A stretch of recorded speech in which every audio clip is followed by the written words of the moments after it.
12월 13일 주일날 예배를 하나님께 드립니다. 하나님은 영이시니 예배하는 자가 성령과 진리로 예배할지니라. 아멘.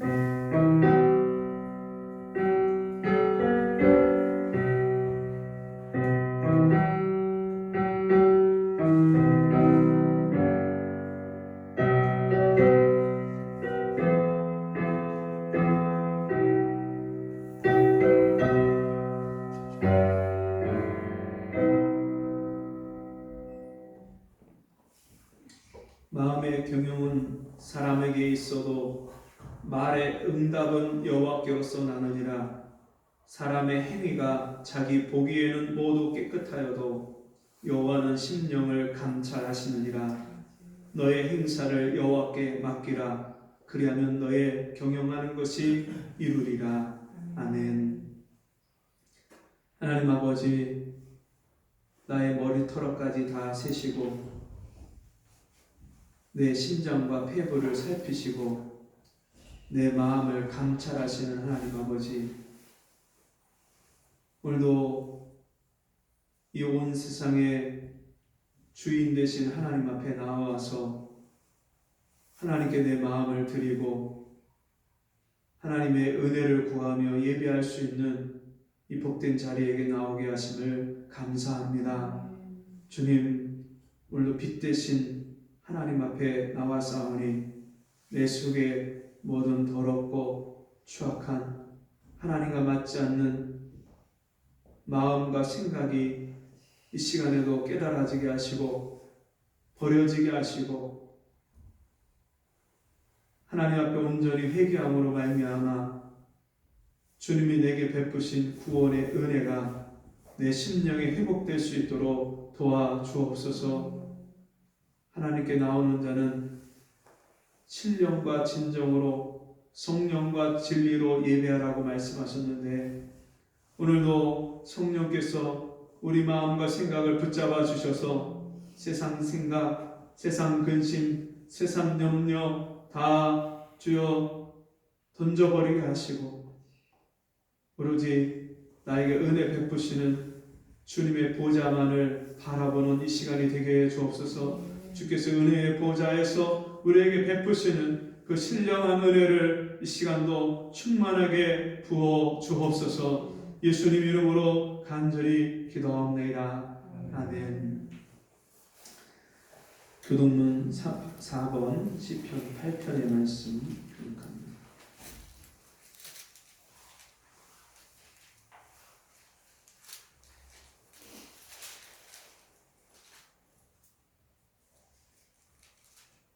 교동문 4번. 여호와 우리 주여, 주의 이름이 온 땅에 어찌 그리 아름다운지요. 주의 영광을 하늘 위에 주셨나이다. 주의 대적을 인하여 어린아이와 젖먹이의 입으로 말미암아 권능을 세우시며 이는 원수와 보수자로 잠잠케 하려 하심이니이다. 주의 손가락으로 만드신 주의 하늘과 주의 베풀어 주신 달과 별들을 내가 보으니 사람이 무엇이간데 주께서 저를 생각하시며 인자가 무엇이간데 주께서 저를 권고하시나이까. 저를 천사보다 조금 못하게 하시고 영화와 존귀로 관을 씌우셨나이다. 주의 손으로 만드신 것을 다스리게 하시고 만물을 그 발 아래 두셨으니 곧 모든 우양과 들짐승이며 공중의 새와 바다의 어족과 해로에 다니는 것이니이다. 다같이 여호와 우리 주여, 주의 이름이 온 땅에 어찌 그리 아름다운지요. 아멘.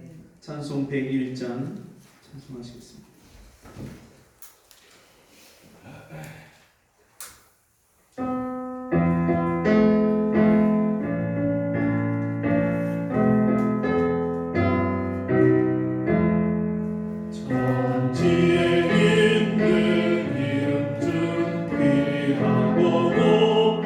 이름 나시기 전에 지으신 구주의 이름 예수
귀에 들린 말씀들 귀하시니는 예수 주 예수께서 영원히 어제나 오늘이나 그 이름으로 우리에게 장복을 내리신다.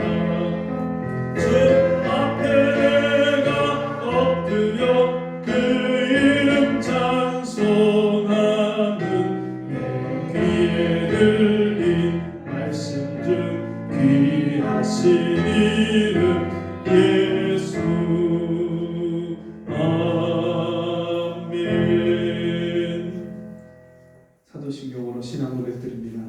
전능하사 천지를 만드신 하나님 아버지를 내가 믿사오며 그 외아들 우리 주 예수 그리스도를 믿사오니 이는 성령으로 잉태하사 동정녀 마리아에게 나시고 본디오 빌라도에게 고난을 받으사 십자가에 못 박혀 죽으시고 장사한 뒤 사흘 만에 죽은 자 가운데서 다시 살아나시며 하늘에 오르사 전능하신 하나님의 우편에 앉아 계시다가 저리로서 산자와 죽은 자를 심판하러 오시리라. 성령을 믿사오며 거룩한 공회와 성도와 서로 교통하는 것과 죄를 사하여 주시는 것과 몸이 다시 사는 것과 영원히 사는 것을 믿사옵나이다. 아멘. 자리에 앉으셔서 269장 찬송 부르시겠습니다. 269장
주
기도하겠습니다.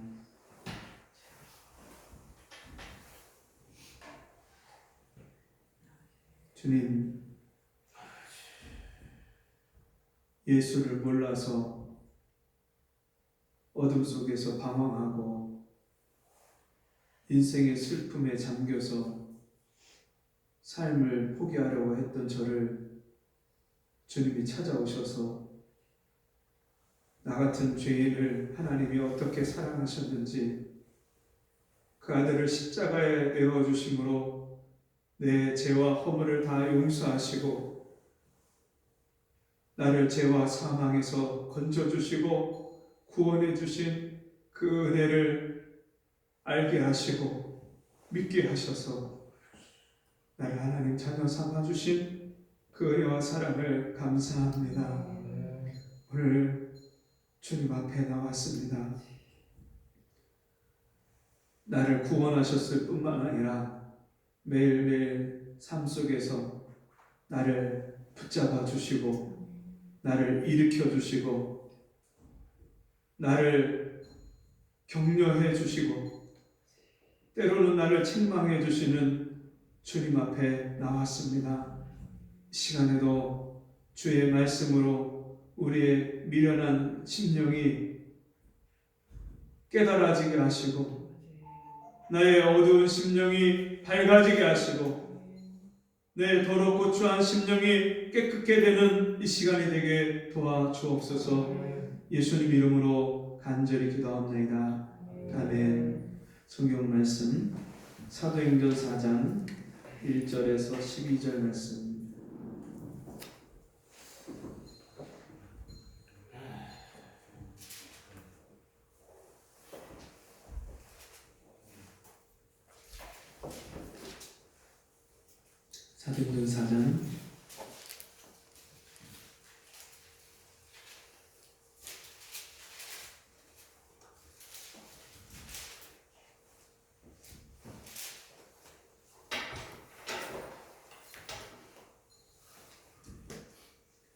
사도행전 4장 1절에서 10절까지 제가 읽어드립니다.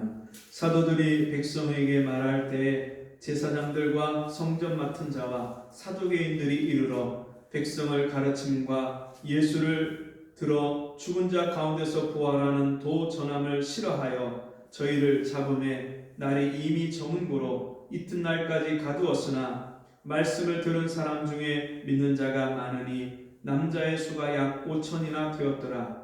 이튿날에 관원과 장로와 서기관들이 예루살렘에 모였는데 대제사장 안나스와 가야바와 요한과 알렉산더와 및 대제사장의 문중이 다 참여하여 사도들을 가운데 세우고 묻되 너희가 무슨 권세와 네 이름으로 이 일을 행하였느냐. 이에 베드로가 성령이 충만하여 가로되 백성의 관원과 장로들아 만일 병인에게 행한 착한 일에 대하여 이 사람이 어떻게 구원을 얻었느냐고 오늘 우리에게 질문하면 너희와 모든 이스라엘 백성들은 알라. 너희가 십자가에 못 박고 하나님이 죽은 자 가운데서 살리신 나사렛 예수 그리스도의 이름으로 이 사람이 건강하게 되어 너희 앞에 섰느니라. 이 예수는 너희 건축자들의 버린 돌로서 집 모퉁이의 머릿돌이 되었느니라. 다른 이로서는 구원을 얻을 수 없나니 천하 인간의 구원을 얻을 만한 다른 이름을 우리에게 주신 일이 없음이니라 하였더라.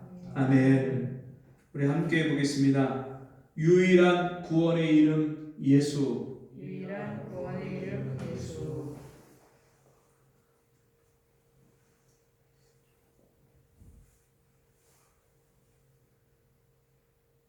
우리가 어느 장소를 가려고 할 때 한 가지 길만 있는 것은 아닙니다.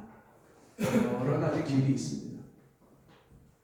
부산을 내려갈 때 여기서 고속도로가 얼마나 많은지 몰라요. 옛날에는 경부선 하나를 경부고속도로를 타고 내려갔지만 지금은 그거 하나만 있는 게 아니죠. 중부선도 있고 영동선도 있고 얼마든지 다른 길로도 갈 수 있습니다. 예전에 제가 어느 분에게 복음을 전했어요. 그랬더니 그분이 하는 말이 구원은 꼭 한 가지만 있는 게 아닙니다. 산을 올라가는데 동쪽에서도 올라갈 수 있고 서쪽에서도 올라갈 수 있고 남쪽에서도 올라갈 수 있고 여러 방향에서 그 산 정상을 향해서 올라갈 수 있습니다. 그러는 거예요. 이런 너무나도 그럴듯한 말이잖아요. 그래서 제가 그분한테 뭐라고 했냐면 그 산 꼭대기 정상에서 위로 올라가는 길은 하나밖에 없습니다. 하나님 아버지께 나아가서 하나님의 구원을 받는 그 길은 하나님의 아들 예수를 믿는 길 외에 다른 길이 없습니다. 오늘 본문의 말씀에서 12절에 다른 이로서는 구원을 얻을 수 없나니 천하 인간의 구원을 얻을 만한 다른 이름을 우리에게 주신 일이 없음이니라 하였다. 여러분, 하나님이 이 세상 죄인들에게 구원받을 수 있는 유일한 단 한 가지 길을 주셨는데 그 구원의 길이 예수입니다. 그래서 예수님이 이 땅에 오셔서 제자들에게 또 자기를 따라오는 많은 사람들에게 그들에게 가르쳐 주시기를 내가 곧 길이요 진리요 생명이니 나로 말미암지 않고는 아버지께로 올 자가 없느니라. 예수밖에는 하나님께로 나아가는 길이 없어요. 왜 그렇습니까? 하나님이 거룩하신 죄 없으신 심판하시는 공의의 하나님인데 그 앞에 죄인이 나아가는 것이 그 거룩하신 하나님 앞에 즉사할 수밖에 없는, 그래서 구약 성경을 읽다 보면 죄를 범한 이스라엘 백성들이 즉시로 그 자리에서 죽는 장면들이 여러 장면들이 나와요. 나단과 고라와 아비람과 이런 사람들이 죄를 짓고서는요 땅이 입을 벌려서 그들을 삼키는 일이 일어나고 거룩하신 하나님을 만나는 것이 죄인에게는 심판입니다. 그 하나님 앞에 사람이 스스로 나아갈 수가 없는 거예요. 이 세상에 있는 모든 종교들은 열심히 하고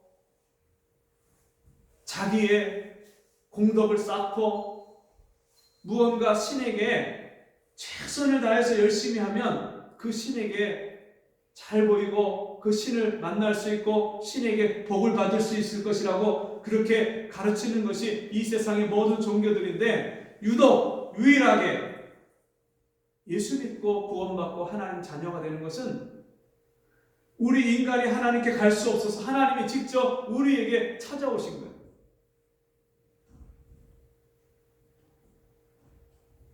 어느 누구도 스스로 분발해서 하나님을 붙잡고 하나님께 나아갈 수 있는 사람이 아무도 없어요. 왜냐하면 하나님이 누군지 모르는데, 뿐만 아니라 죄인이 어떻게 거룩하신 하나님 앞에 스스로 나갈 수 있겠어요?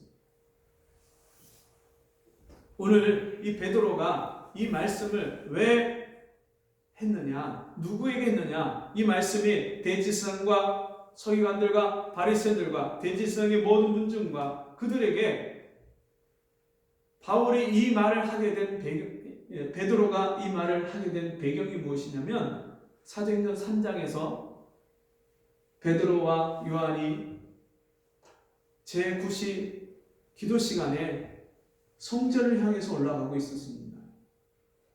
제9시 기도 시간은 우리 시간으로 하면 유대인의 기도 시간, 이 제9시 기도 시간은 우리 시간으로 하면 오후 3시입니다.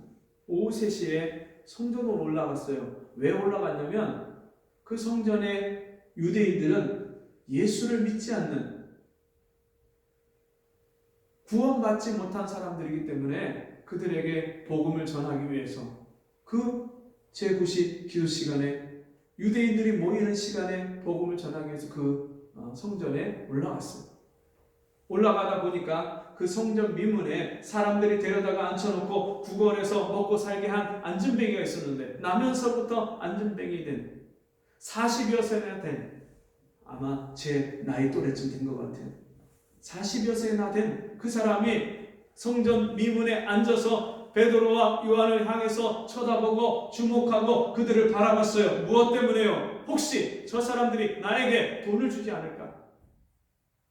기대를 하고 그 사람들을 향해서 얼굴을 바라보는데 이 베드로가 그에게 한 말은 내가 너에게 돈을 줄게가 아니라 너 얼마 필요하니? 얼마큼 내가 돈을 줄까가 아니라 은과 금은 내게 없거니와 내게 있는 것으로 내게 주느니 곧 나사렛 예수 그리스도의 이름으로 일어나 걸으라 하고 그 손을 붙잡아 일으키니 저가 일어나서 걷기도 하고 뛰기도 하며 성전에 들어가서 하나님을 찬미했다 말씀합니다. 내가 너에게 줄 돈은 없지만 내가 돈보다 더 귀한 것을 너에게 주는데 곧 나사렛 예수 그리스도의 이름. 나사렛에서 자라서 많은 사람들이 나사렛에서 무슨 선한 것이 나겠느냐? 목수의 아들로서 난 그 예수가 어떻게 우리를 구원하겠느냐? 말했던 그 예수. 유대인들이 믿지 않아서 그 예수를 십자가에 못 박으라고 말하고 빌라도에게 저 예수를 십자가에 못 박고 바나바를 우리에게 내어주소서. 빌라도가 내가 너에게 예수를 내어주랴. 나는 이 사람의 죄를 찾지 못했노라. 그렇게 말할 때 아닙니다. 우리가 바나바를 원합니다. 예수를 십자가에 못 박으십시오. 그렇게 외치고 그 조상들이 이스라엘 사람들이 대제사장들이 서기관들이 바리새인들이 십자가에 못 박아 죽인 그 예수가 이 사람을 살리고 구원한다고 그렇게 고백하고 있는 거예요. 내가 그 예수의 이름을 줄게. 이 안진뱅이가 거기서 일어난 그 모습을 성전에서 뛰면서 하나님을 찬미하고 찬양하는 그 모습을 그 사람들, 성전에 온 사람들이 다 봤어요. 오랫동안 그 성전에서 늘 구걸하면서 사람들에게 동냥을 했던 사람이기 때문에 누구든지 그 안진뱅이를 보면 성전에서 뛰면서 걷는 그리고 찬양하는 그 모습을 보면서 저 사람이 오랫동안 여기서 앉아서 구걸하던 사람인데 어떻게 저렇게 저 사람이 뛰고 걸을 수 있나 놀라서 사람들이 솔로몬의 행각에 다 모였어요. 솔로몬 성전의 동쪽에 있는 사람들이 비가 오거나 햇볕이 뜨거울 때 거기 피해서 모이는 그 장소에 사람들이 다 모였어요. 모여서 이게 어쩐 일이냐? 이 일이 어떻게 일어날 수 있느냐?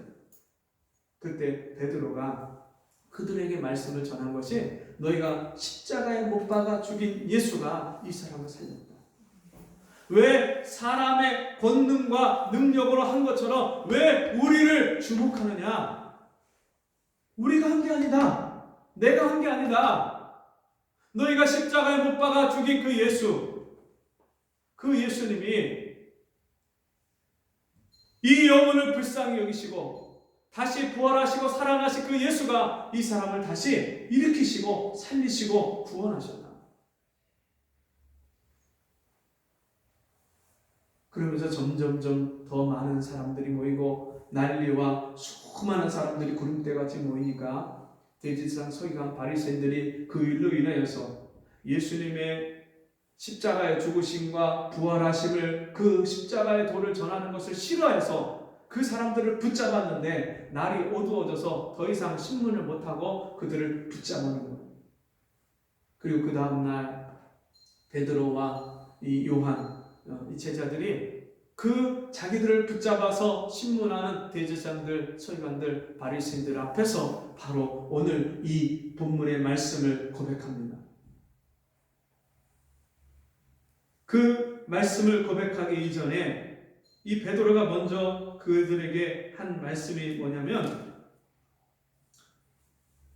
9절, 10절, 11절 말씀에 만일 병인에게 행한 착한 일에 대하여 이 사람이 어떻게 구원을 얻었느냐고 오늘 우리에게 질문하면 너희가 모든 이스라엘 백성들은 알라.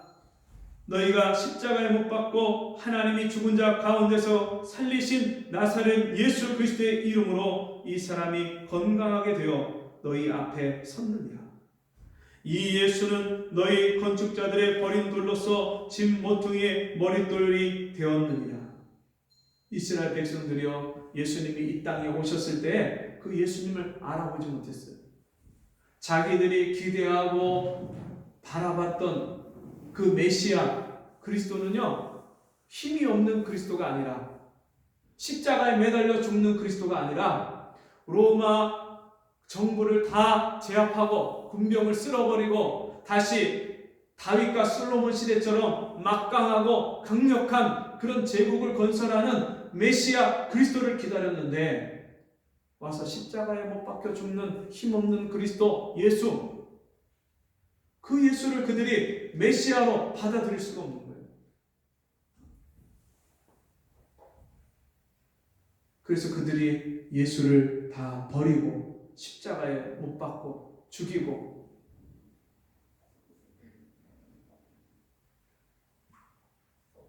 그래서 주님이 자기 땅에 오매 자기 백성들이 그를 영접지 아니했다고 말씀합니다.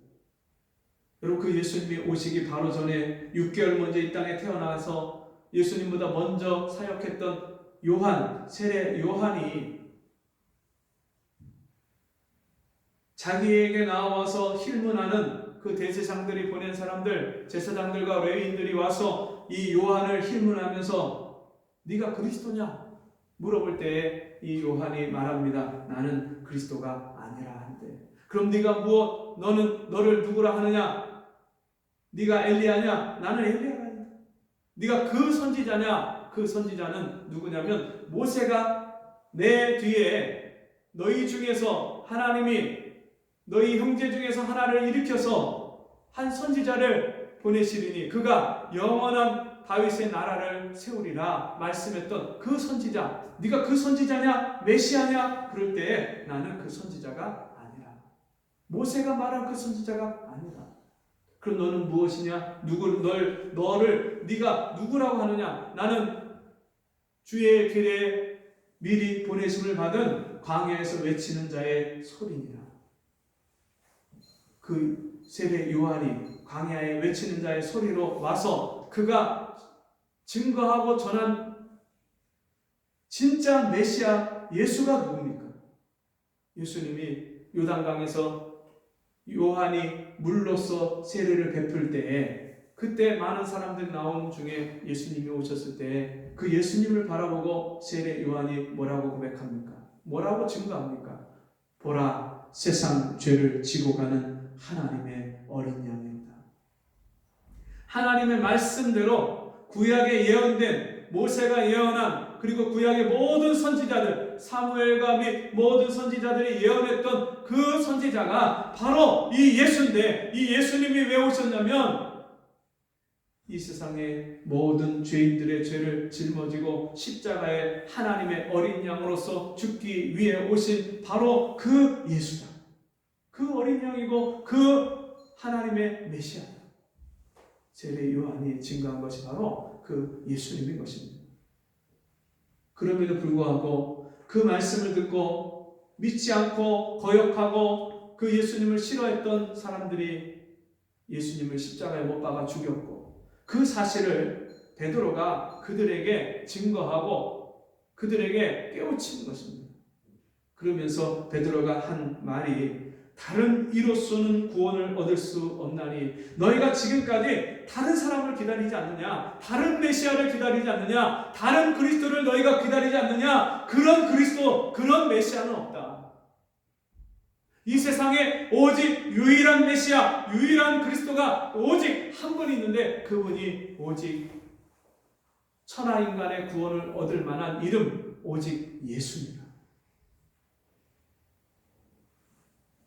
여러분, 그 예수를 믿습니까?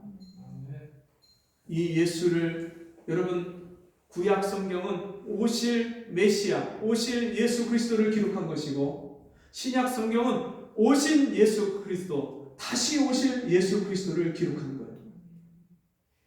그래서 예수님이 이 성경에 기록한 모든 것이 너희로 믿어 죄사함을 얻고 영생을 얻게 하려 함이로라 말씀하셨습니다. 저는 이 영생이 없는 사람이었어요. 중학교 3학년 때 담임 선생님의 권면과 우리 작은 형의 권면을 통해서 교회를 처음 나갔어요. 초등학교 1학년 때인지 2학년 때 잠깐 크리스마스 때 성탄절에 또 여름 성경학교 때 교회에 잠깐 발을 들여 놓은 적은 있지만 제가 정말 한 교회에 일원이 돼서 교인이 되어서 교회를 다니기 시작한 것은 중학교 3학년 때 처음 나가기 시작했어요. 교회를 나가는데 그때 저희 작은 형이 저와 같이 함께 같은 방에서 생활하는 형이 예수 믿고 딴 사람이 된 거예요. 예수를 믿었는데 우리 형이 완전 새 사람이 된 거예요. 내가 알던 우리 형이 아닌 거예요. 그 모습을 보고 제가 놀라고 그리고 형을 쫓아서 교회를 다니면서 매일 성경을 읽기 시작했어요. 무릎을 꿇고 1시간씩 성경을 읽고 기도하고 잠을 자고 새벽에 일어나면 새벽 기도를 형과 같이 새벽 기도를 나가고 수요일과 금요일에는 교회 나와서 수요 예배와 금요 기도회를 참석을 하고 고등학교 1학년 여름 수련회까지도 저는 이 예수님이 나의 죄를 용서하시고 구원해 주신 유일한 구원의 주님이심을 믿지 못하고 알지 못했어요. 인생을 살면서 늘 마음에 답답함과 괴로움이 있고 슬픔이 있고 친한 친구하고 같이 있으면서도요 늘 외로워요. 내 마음의 한 구석에 그 허전한 공허한 마음이 항상 있는데 그것을 채울 길이 없는 거예요. 가정의 형편과 상황을 보면 인생에 살 소망이 없는 거예요. 늘 죽고 싶고 부모님이 집에서 싸우고 다투고 그 모습을 보면서 제가 정말 집을 뛰쳐나가고 싶고 저수지 앞에 가서 빠져 죽으려고 인생을 그만 끝내려고 몇 번을 그 저수지를 바라보다가 그 얼굴 위에 떠오르는 우리 엄마 얼굴을 그 수면 위에 저수지 그 물 위에 떠오르는 우리 엄마 얼굴을 보고 내가 죽으면 우리 엄마가 얼마나 슬퍼하실까. 그 엄마 생각에 빠져 죽으러 갔다가 저수지에서 빠지지 못하고 그냥 돌아오고 내가 누군지 내가 왜 살아야 되는지 인생의 끝이 어떠한지 전혀 알지를 못하고 그렇게 인생을 살았어요. 늘 다른 사람과 나를 비교하고 고등학교 1학년 여름 수련회에 주님이 저를 찾아오셨어요. 1년 반 동안 열심히 성경 읽고 기도하고 우리 형이 교회에서 열심을 내는 그 모습을 그대로 쫓아서 1년 반을 살았지만 제가요 예수님이 내 죄를 용서하신 나의 구주라는 사실을 믿지 못하고 받아들이지 못했어요. 예수님이 저를 찾아오셨는데 제 밑바닥에 있는 모습들을 다 끄집어내서 보여주시는 거예요. 엄마 주머니에서 돈을 50원 꺼내서 가게 가서 군것질하는 제 모습을 그 모습을 보여주셔요. 초등학교 1학년 때 지었던 죄 그부터 시작해서 제 삶을 10년의 세월을 보여주시는데 죄가 끝도 없이 지나가요. 친구들하고 어울려서 남의 밭에 가서 남의 수박을 서리해서 먹고 우리 집 옆에 지나가는 과수원 옆에 있는 그 자두나무를 따서 몰래 우산을 가려가면서 먹던 그 죄의 모습을 낱낱이 보여주시는 거예요. 하나 지나고 나면 또 하나 보여주시고 또 하나 보여주시고 또 하나 보여주시는데 세상에 내가 그런 죄를 많이 짓고 사는 죄인이라는 것을 그때 처음 보는 거예요. 내 본 모습을. 그러면서 그 모든 죄를 보고도 제가 여태까지 칭찬만 받고 동네에서 학교에서 칭찬받고 인정받았기 때문에 내가 죄인이라는 사실을 인정하고 싶지가 않는 거예요. 하나님이 맨 마지막에 우리 아버지를 죽이고 싶도록 미워한 죄를 보여주셔요. 내 마음으로 미워하고 증오하고 원망하고 아버지를 마음으로 수도 없이 살인한 그 죄인된 내 모습, 겉으로만 행동만 아는겼지 마음속으로 수없이 아버지를 죽였던 그 내 모습을 보여주시면서 사람이 마음으로 미워하면 이미 살인하였느니라. 하나님이여, 내가 그런 살인죄를 지은 죄인임을 깨닫게 해주시는데 제가요 그 바닥에서 떼굴떼굴 굴면서 울고 회개하기 시작합니다. 하나님, 나 같은 죄인도 용서받을 수 있습니까? 나 같은 죄인도 구원받을 수 있습니까? 하나님이 내 앞에 계시는데 그 하나님의 임재가 느껴지는데 제가 그 하나님 앞에서 몸을 떨면서 말을 못하겠어요. 오직 그 한마디 한 거예요. 그때 예수님이 십자가에서 못 박혀 죽으신 장면, 2000년 전에 있었던 그 장면, 베드로와 제자들이 보았던 십자가에 못 박히시는 그 예수의 모습이 내 눈앞에 보이는 거예요. 십자가에 매달려서 온몸에서 피가 흘러내리고 그 십자가 밑에 피가 흥건하게 고여있는 그 주님이 처참하게 짐승처럼 벌레처럼 죽어가시는 그 장면을 보여주는데 내가 이해가 안 가는 게 왜 저분이 저렇게 죽어가실까? 그때 주님의 음성이 저에게 들리는데 너를 위해서 너의 죄를 대신해서 죽은 거야. 그 말씀을 듣는데요, 제가 눈물이 진짜 폭포처럼 쏟아져요.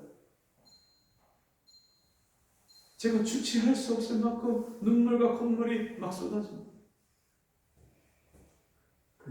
놀라운 일이 벌어지는데 사도행전 마갈 다락방에 120명의 제자들에게 부어주셨던 그 성령이 저에게도 부어주십니다. 성령이 내 안에 들어오는데 말로 표현할 수 없는 기쁨과 감사가 내 심령에서 흘러넘치기 시작합니다. 죄 용서받았다는 확신, 내가 하나님의 구원을 받았다는, 자녀가 되었다는 확신이 내 안에서 흘러넘치는데 말로 표현할 수가 없어요.